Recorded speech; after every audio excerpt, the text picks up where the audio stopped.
Why experiencing guilt that doesn't belong to you is so dangerous for you? Guilt is an emotional and psychological state. There are basic emotions that can change during the day, and everybody on this planet can experience them on a regular basis. Guilt, anger, interest, disgust, sadness, contempt, joy, embarrassment, fear, shame, and wonder. Guilt is a negative setup in which we feel that what we do, and in some cases, even what we are, is causing other people's misery. Definitely, guilt can be real. So there are two types of guilt. First one is real. For example, you went into the store, you were insanely hungry, there was a long line at the register, and you have stolen a hot dog and ate it. You left without paying. All day long you feel poorly emotionally and even physically, admitting that you have made a mistake. Your body feels it. Your mind understands it. You have stolen something that doesn't belong to you. In this case, your guilt speaks of your morality, although the act itself went beyond it. What is your conclusion? To return to the store and pay, at least to cover your mistake. And don't do it again. It's a justified guilt, act of realizing what you have done and desire for a change.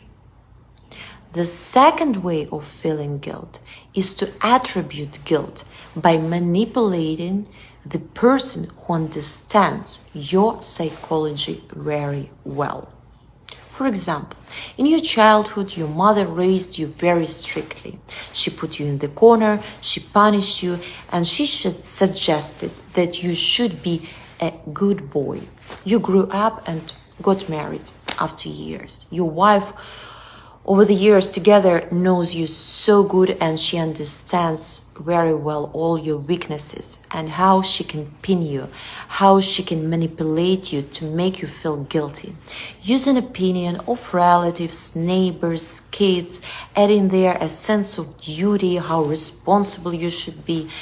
And you start in this prison feeling guilt non-stop 24/7.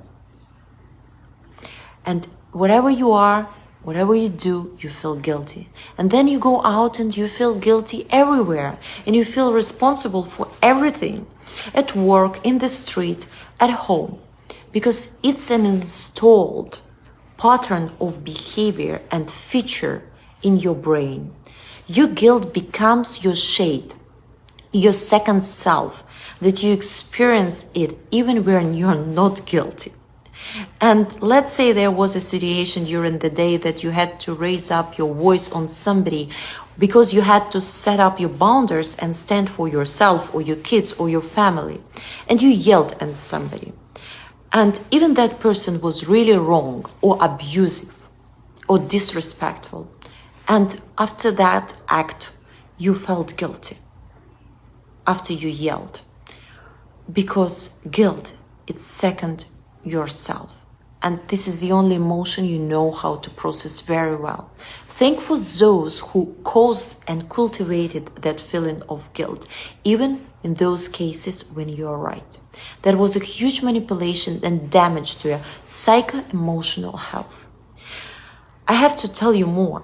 I give you specific examples of guilt-related diseases that could include insomnia, gynecology problems, autoimmune problems, infertility, impotence, back and neck diseases, problems with bones, headaches, migraines, hormonal disorders, endocrine pathology, herpes, AIDS, poorly healing wounds, and count on those who love to cut themselves with a knife or paper or something that is sharp, because they are unconsciously punishing themselves. They feel and experience this non-stop guilt.